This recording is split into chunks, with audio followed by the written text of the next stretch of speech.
You are now listening to the Insight Fantasy Sports Podcast. Welcome all and welcome back into the Insight NFL Podcast. A nice little short and sweet edition for you. This will be launching on Friday, the 21st of November, just before Week 12 kicks off with the Texans facing the Bills. Secko, we've got our 6 moves you must make before your trade deadline. We were kind of touching on it on last night's Week 11 or Week 12 primer, excuse me. A lot of leagues out there, the deadline is kind of ending at Week 12. I know for a lot of leagues it was last week, but, you know, the final stretch of them will kind of tidy up this week. Tuesday, our time, next week is when you'll be able to get your last trades in. I mean, have you been sending out a whole heap of moves lately? Is this kind of that time of year where you just have to go absolutely ballistic and make sure you're doing everything you can for that final stretch home?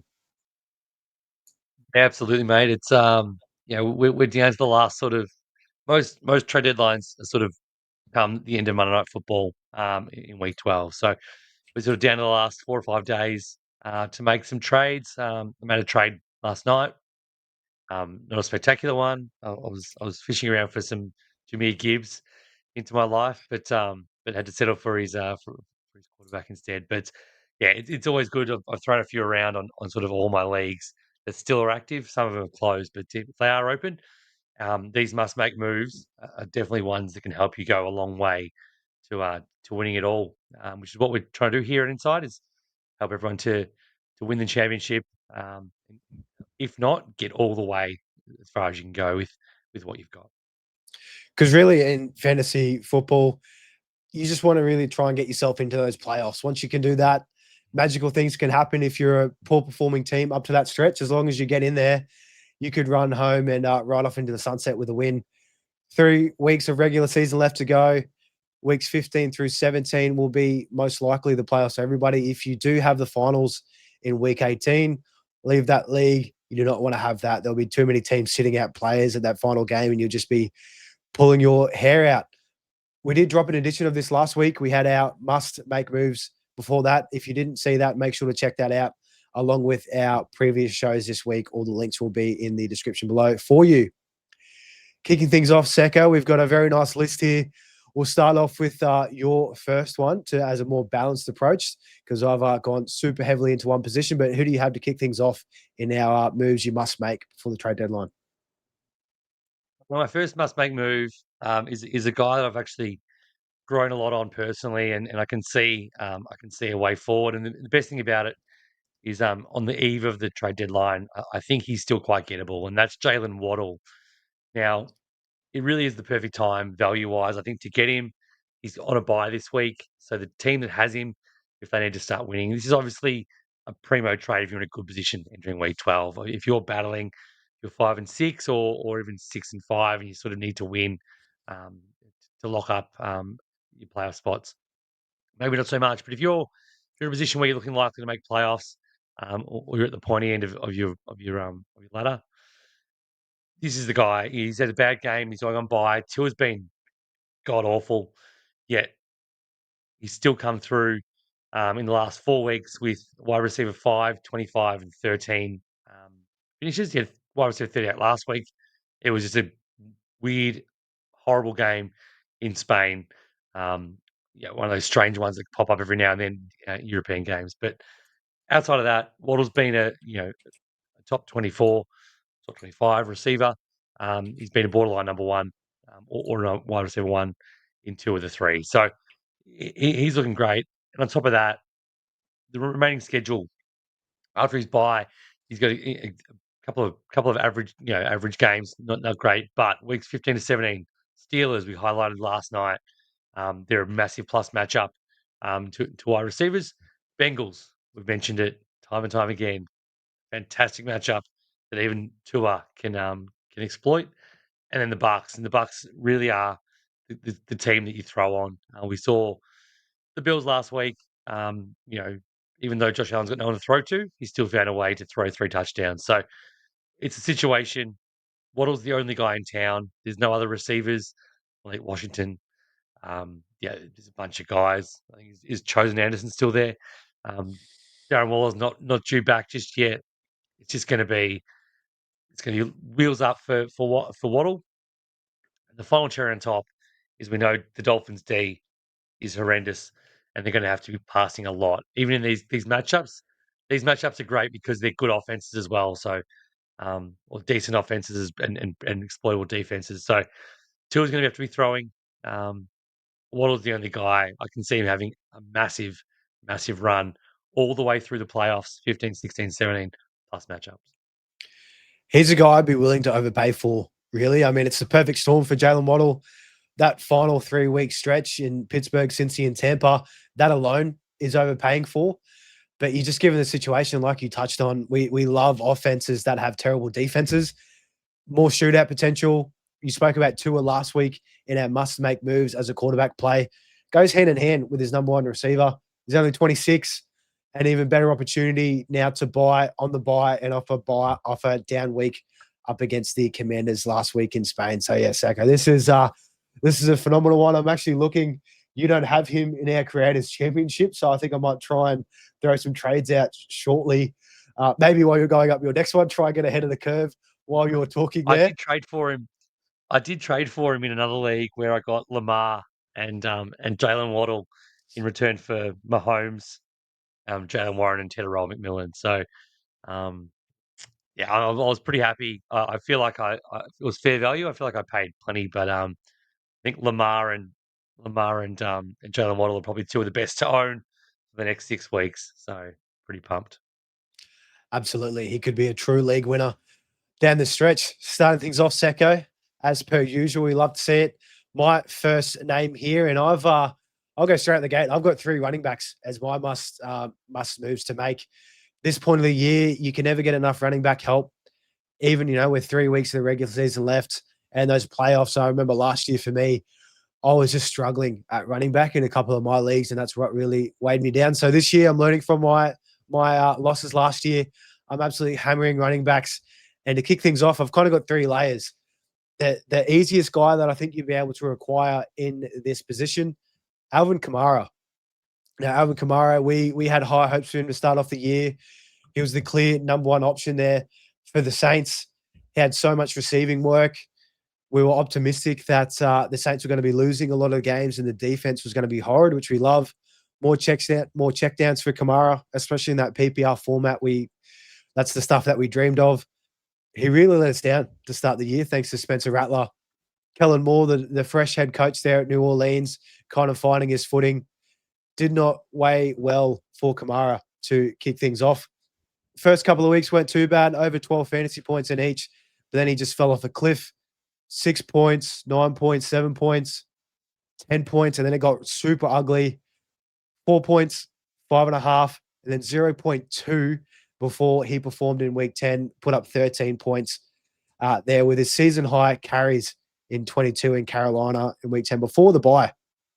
Looking at that, any manager, they're probably looking to move off Kamara. He's an older guy, age 30. But if you kind of remove these performances, you take on board that Spencer Rattler's out of town. Kellen Moore has got more adjusted to the head coaching role. He's calling plays there, which we love to see an offensive mind doing that from the head coach. But off the bye, albeit Kamara's got a little bit more rest, and their stretch run home is just so good. Atlanta this week, Miami the next week, Tampa Bay, and then the weeks 15 through to 17, that playoff run, Carolina, the Jets, and Tennessee could be one of the best running back schedules lining up. I've got a guy later on that probably has a little bit better, but he's up there in top 5 in terms of schedule. All the remaining matchups, those opposing defenses have allowed at least 21.5 fantasy points to opposing running backs. And in turn, if you are looking to pick up Kamara, Devin Neal, the rookie, he's kind of slowly emerging through. People might think, people picking him off waivers, they might think he might be able to edge his way in, but Kamara's here to stay. I think Kellen Moore, the season's done. Let's just give it to our best guys. Let's just ride them off into the sunset. I'm not worried about the late round pick and Devin Neal. I'm hooking into Kamara. Don't think he'll cost you very much whatsoever. And of course, without Shaheed leaving New Orleans there and heading off to Seattle, just gives him more touches as well. And with Tyler Shuck, he's not a mobile quarterback in terms of what Spencer Rattler can do. So we like to see a bit more checkdowns from him. And in turn, Kamara should benefit from there. So he's my first one. First of my 3 running backs here. Definitely going to be the cheapest from this list coming up. Oh, you're on mute there, Secko. So we love it. We saw that 1 week before the bye, how much, how when he's involved and how much better the offense looks with Shark.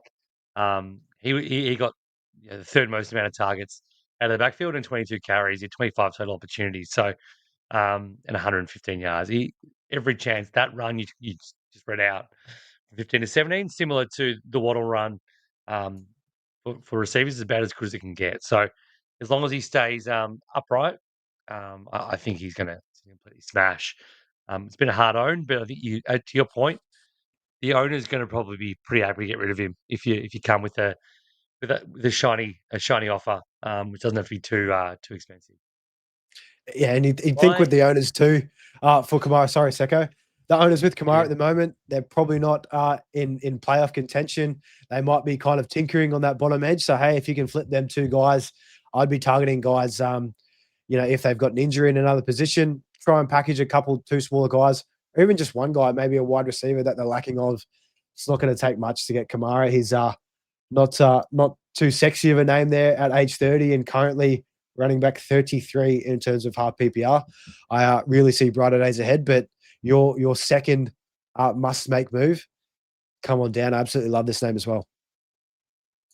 There's another running back, pretty running back heavy because these guys, as you said it, no, they're the guys you want, the difference makers, and they're really the most likely to be league winners down the stretch because there is a big cliff drop off after the sort of top 15, 18 maybe running backs. So if you can secure one of these guys who has 3 down skill set and a 3 down likely position in his team, it's this guy. It's Trey Benson from the Arizona Cardinals. Now, he's not playing at the moment, which is a great sign. He may not be back. We spoke about it last night. That it may be Bam Knight, Mark Carter. But his practice window's been open, which ideally we could have waited 1 more week on that. Would have been a lot more achievable, but he's still going to be quite cheap. Now's the time. The Benson owners have been holding for a while. Again, they may not be in the best position win-loss wise. They need to win now. Can't wait a week or 2 weeks for Benson to be back.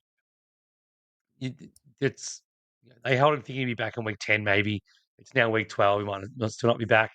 I'd put offers out if you're in a position where, again, you've got coverage this week. Ideally, you haven't got Achan to cover for on bye, or Vidal or whoever else is on bye this week.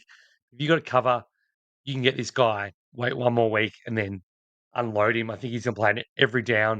He's going to be an 80% plus guy for them, especially with DiMercato out with a high ankle sprain to give up the passing down work. Cardinals have the I think 9th best RB schedule rest of season. He's the missing piece that a team could have to go a long way.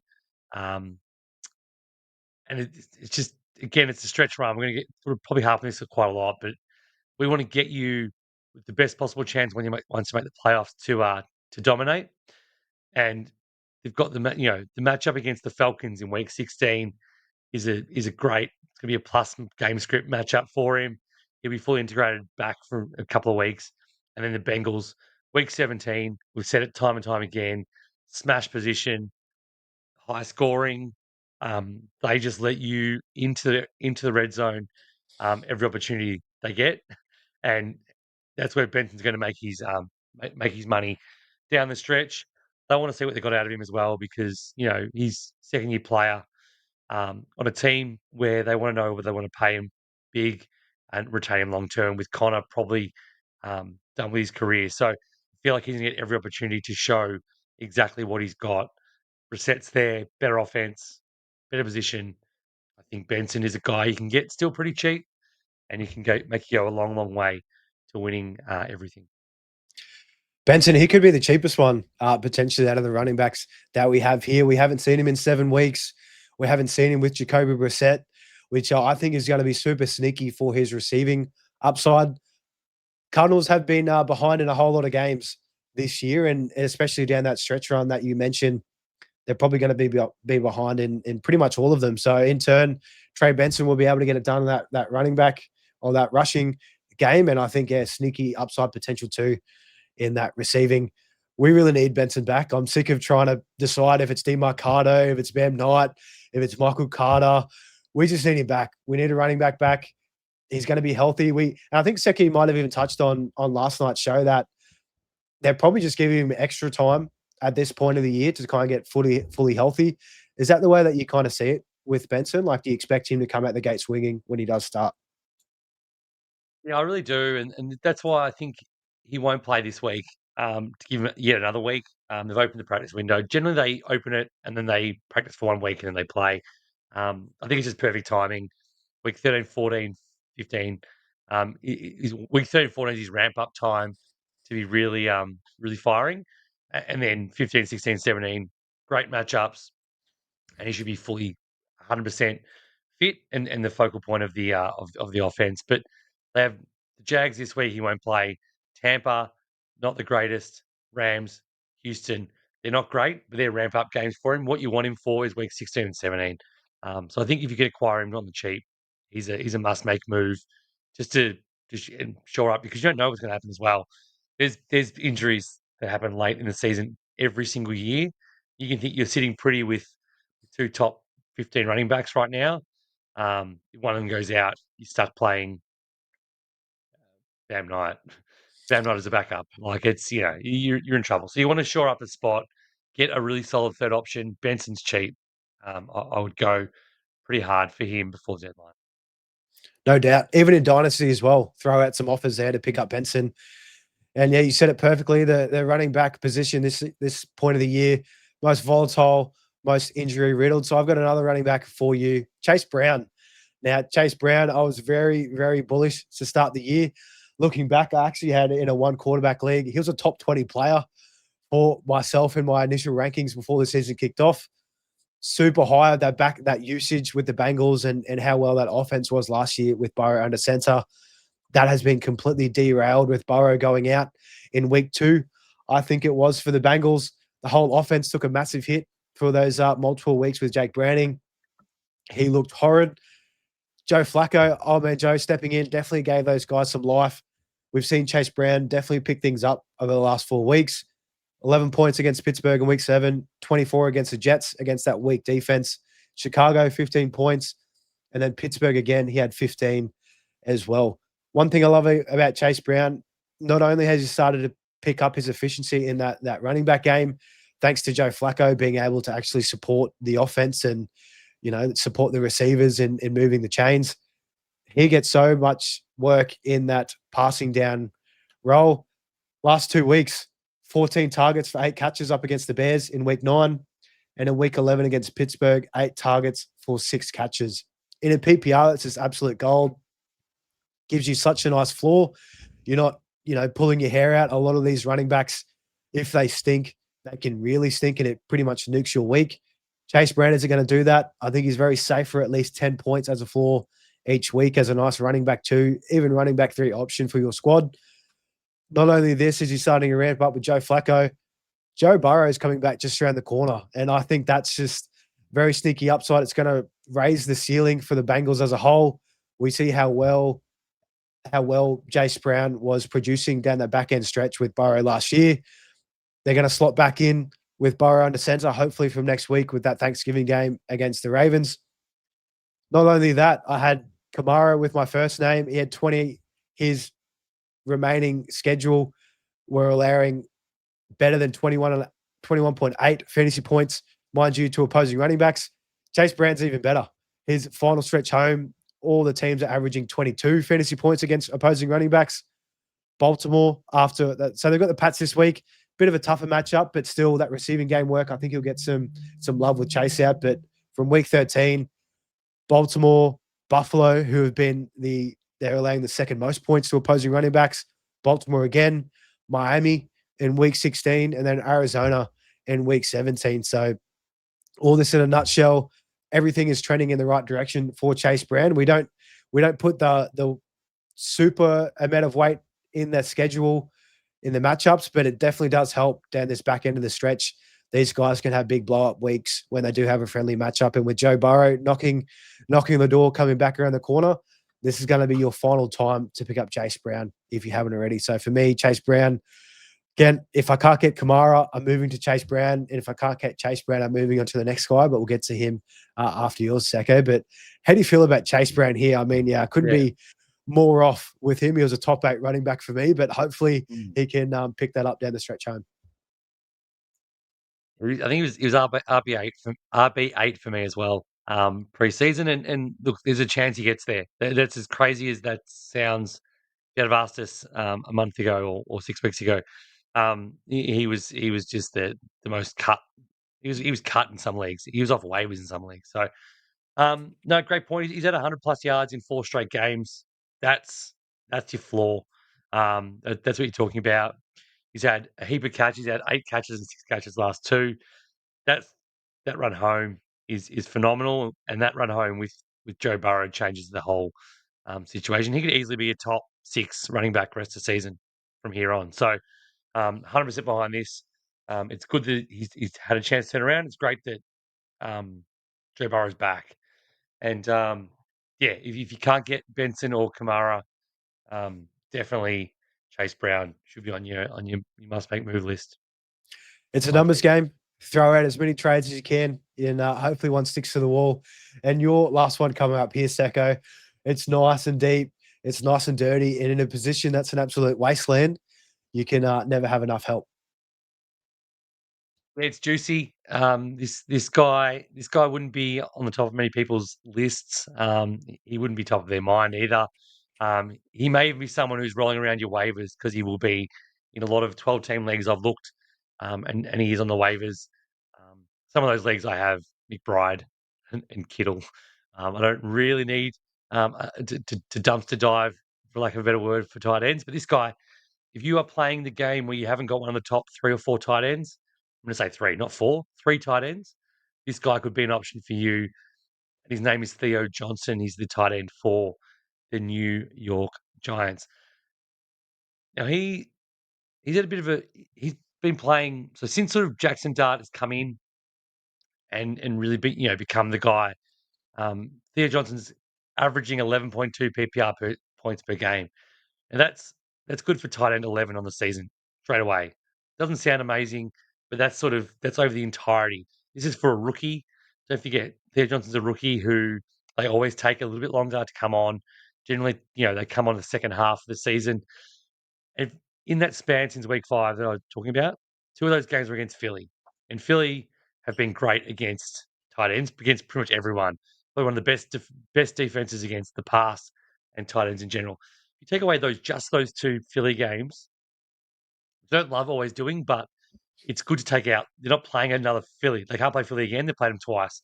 So if you take those Philly games out, he's averaging 14, just under 13.94 PPR points per game. That's good for tight end 5 on the season. So his run with Jackson Dart is a top 5 tight end.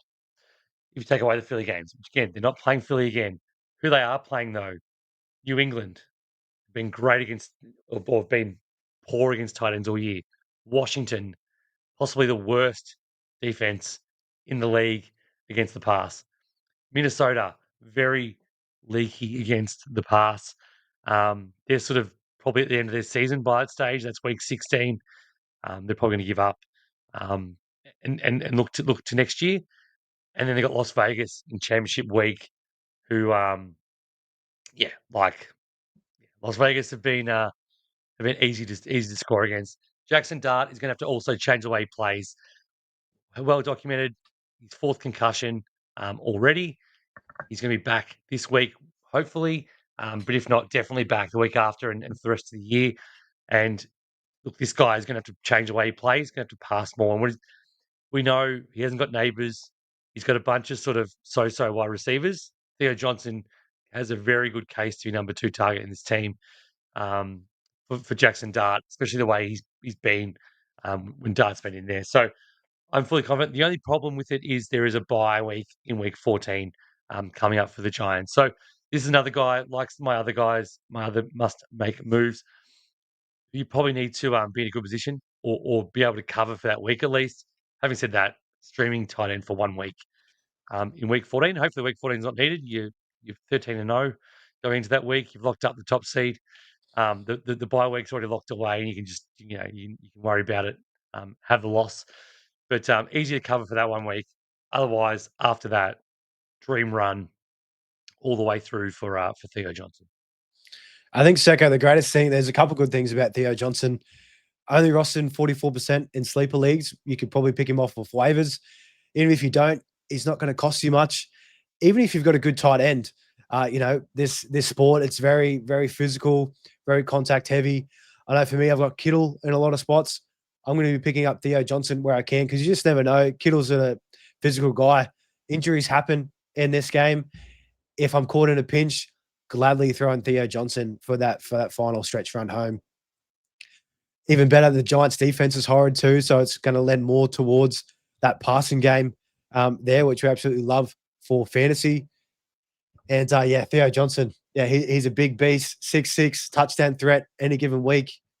That ceiling as well, it's just up there. He's already had one game with 2 touchdowns up against week 5 up against the Saints, 21 points in half PPR scoring format. So the upside is there, and with those matchups for the run home, could take you to the promised land, and that's what we're after here for Insight NFL. We don't want to come second or last. We want to come first, Ricky Bobby style there at Talladega Night. So Theo Johnson, absolutely love that one there for you, Secko. I'll roll straight in to my last one here. I've got a running back. This one will be the hardest to get. He's a big name coming off a near historic season, 2,000-yard rushing for Mr. Saquon Barkley of the Philadelphia Eagles. Why I think this is achievable. Barkley last year, number 1 running back overall. Very disappointing this point of the year. He's sitting at running back 11 in half PPR. Only had 6 touchdowns on the year. Hasn't really had it going. But coming off of last year and how dominant he has, defenses are really going to put more pressure on shutting down Barkley. Jalen Hurts can't really throw the ball as well as probably what we'd hope him to. And Barkley, the defenses have been hammering him. His schedule to start off this year up until this point has been super brutal. Kansas City in week 2, the Rams week 3, Tampa Bay week 4. He's had Denver in that mix, Minnesota. All those teams tough against the run. The final 2 weeks up against Green Bay and Detroit. Both tough defenses up against that running game. For Saquon, where I absolutely love it, and I'm more than happy to overpay, similar to your Jalen Waddle play at the start of this show. Barkley, he's just going to be so worth it because his schedule had Alvin Kamara 21.8 fantasy points on average, Chase Brown 22 points on average for the remaining games. Saquon Barkley has the best, 24 fantasy points on average. Not only is it the best schedule coming up for the remainder of the year, he's the best running back out of the litter. Definitely willing to pay more on this. And we touched on, I think, Secko, you mentioned in a previous show this week, this time of the year in the States, it's going to be super cold, super chilly. The passing game isn't going to work as effectively as what we'd hope it to. And I remember last year up against your Rams, actually, mind you, I think it was in the playoffs, Saquon Barkley had that 50-odd yard run to seal the deal there in the snow. He was the king of the castle at the back end. And I think the final matchups coming up for him, he could do the same thing again. And Jalen Hurts, that passing game has been struggling. Coming up from week 12, Dallas, absolutely leaky everywhere across the park in defense. Chicago, love giving up points up against the run. The Chargers, the Raiders. The Raiders kick off the playoffs in week 15, but it gets even better. They got Washington in Washington, so in another cold area there in week 16. But then Buffalo, probably the bell of the ball for that playoff schedule. Like I mentioned, and it hurts me to say being a Bills fan, but they are giving up the second most points to fantasy running backs. Barkley could have his biggest game of the year up against the Bills, and it's in that championship week. So if you have him there, if you made it to that point, he could be that number 1 guy to take you over that tipping point, get that championship, and you can just ride off into the sunset. It will cost you more, but more than happy to overpay for Barkley if I have to. He's the number 1 option I'm trying to go out for in trade deadlines this week. I've got a couple leagues. It ends this week. He's the number 1 guy I'm looking to bring in because I think down the stretch he could be the league winner to close out 2025. But can't argue that that run home is phenomenal. And yeah, I'm pretty sure I mentioned it on Wednesday's pod. They get like that Washington into Buffalo run heavy game script games. I'm so annoyed that you brought up the Rams playoff game. I thought I might escape the I had to. entire year on this podcast without bringing that up because he's been so average. It hasn't really been front of mind. But yeah, I still have very clear recollections of him running in the snow. So we know he can do it. And I just think the Eagles are going to have to show they're going to have to ramp up going to the playoffs. They can't just keep doing what they're doing and underwhelming. So I think they what worked last year and got them all the way to the Super Bowl. I think Sirianni's going to wake up and realize that they got there on the back of Saquon. So yeah, it's a great pick, and if you can get him in any way, you can sort of throw anything at it. I think it's a good play um, because he could be missing piece for you. It's going to be hard, but well worth it to get Barkley on your team there. But that closes us out, Secko. Our 6 moves you must make before your trade deadline, most likely this week. Hopefully it wasn't last week. And Secko, actually on this, I hate trade deadlines being week 11. If it was up to me, I kind of want it to run as close to playoffs as possible, week 14, because up until that point, so many injuries can happen. But I can kind of understand week 14 kind of maybe a bit too late. Week 13 is a sweet spot. I think that's what we've got in our Creators League. But how do you kind of see that with the trade deadline Yeah, and how you can have that layout for your leagues? yeah. I mean, if you're in a league where you know everyone and you know how it runs and everyone's quite serious, and if you've got keepers or anything else, it can be run later. I don't think there's any issues. The problem is when if it's slightly more casual, people can check out and people can just exploit. Right down to the deadline, more and more teams are out of it. The earlier it is, the more teams are still in it with the hunt. So more people are actively trying to improve their roster rather than just selling off. So I think the later it is in those, people can just get a super team by say one person's friends with 8 people in the league and knows them all well. That guy can sort of bully his way to getting 8 studs because the teams are all out of contention by week 4, last week, right? So that's the only issue with me is if you don't know the people as well as you've been doing it for 10 plus years with them, and you know the tendencies, and everyone's very, very aware of the integrity of the league. It can be exploited if it's too late. But I think week 12 is a good sweet spot because very few people are completely dead in the water. A lot of teams are 5 and 6, can still get to 8 and 6 and make playoffs in most leagues. So to your point, I think this is the perfect sweet spot. Week 12, you get 2 more weeks after that until playoffs, and you should be able to make your team perfect by then. Perfect sweet spot. And here we are, week 12. Like we touched on at the start, the deadline was probably going to close off for a lot of leagues Tuesday, our time here in Australia. To close things off, Secko, we are not only going to give out 6 moves to make before your deadline, but we're going to have a nice little giveaway going live. Make sure to check out. This is going to be going live on socials, Instagram only tomorrow, some stage during the day, but you're going to have a couple of days to join the giveaway and enter the competition. It will be through a SuperCoach lens. So if you are playing that, make sure to tune in. Even if you aren't, just take a stab. Make sure to be following us on Insight NFL Fantasy on Instagram, and also myself at Mullin_FF and Secko at Secko_IFS. All it will be in that Sunday night football, the Monday primetime game here in Australia, the Bucks taking on your Rams in LA. All you'll need to do is make sure to be following all of those 3 accounts on Instagram. Drop in the comments. You need to guess the highest point scorer in a SuperCoach lens, and also what you predict their score to be. Closest to the number will hit it. You'll win a standard squeeze 4-in-1 cooler. Very similar to the Yetis, way more functional. I think I'd much rather a nice 4-in-1. You can use it in many different ways. If you do want to check out Standard Squeeze and what else they have in terms of drinking accessories, I'll link their store in the description below. But a free crack at winning a nice little giveaway, and with the festive silly season around the corner, a nice little drinking accessory can go a long way there. So make sure to follow us on Instagram. Links will be in the description below, and also a nice little instruction to join that one up. So that'll close things out. Secko, another must moves to make before your playoffs and trade deadlines. Best of luck for week 12. Also, if you missed our earlier shows, links will be in the description below. But Secko, any closing thoughts before we send this one out tonight?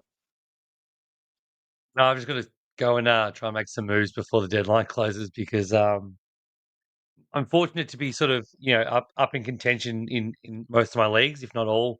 So these are the guys. I can try and get Saquon Barkley off someone. That'll be. I'll come back next week and report it to everybody. I'd love to see that. I'll be doing the exact same thing. I hope you don't steal it away from the leagues that we're in. So fingers crossed. I'll be trying too straight after this. So guys, thanks heaps for tuning in. That's us here from the Inside NFL with our 6 moves you must make before your trade deadline. Send those trades out. It's a numbers game. Let's do it. Catch us next week. Bye.